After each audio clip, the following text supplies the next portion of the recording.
Dan, what resonated with you? What stuck in your mind most? It seemed like a fun event. It's a different kind of setting for President Trump. The Gridiron Dinner, a white tie, invite-only event here in Washington, D.C. that brings journalists and politicians together for some bipartisan ribbing. And President Trump showed last night that he was in on the joke. He made cracks about himself, cracks about his administration, recent headlines, even some of his top aides. He said Steve Bannon, his former White House chief strategist, leaked more than the Titanic. He joked about Jared Kushner, his son-in-law and senior advisor, joking that it took him longer to get through security, obviously an allusion to the fact that Jared just had his security clearance lowered in the last week. And he even made a joke about First Lady Melania Trump, his wife. He joked that the people inside and outside the administration were speculating over who would leave first, Stephen Miller, his speechwriter, or Melania, and obviously a reference to the fact that many in Washington have seen their relationship sour, or thought their relationship has soured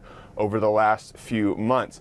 Earlier in the day, though, President Trump made news of a different variety down at his Florida estate in Mar-a-Lago. He was speaking to Republican donors where he openly mused about how much he admired Chinese President Xi Jinping, especially the fact that he has basically gotten rid of term limits or lessened the restrictions around term limits for his office in China. Take a listen to what he said.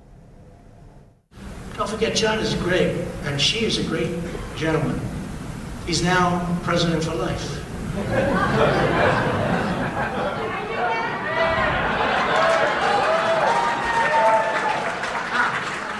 President for life. No, he's great. Hey, look, he was able to do that. I think it's great. Maybe we'll have to give that a shot someday.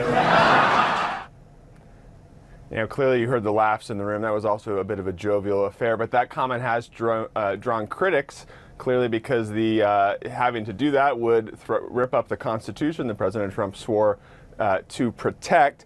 But it all kind of gets at President Trump's admiration for autocrats. He has said in the past how much he admired President Xi, and that is an example of that. He also golfed yesterday. It was his 100th day as president at a golf course that bears his name, a significant milestone for a president who has spent almost 25% of his time now at a golf course, 25% of days he's in office at a golf course that bears his name.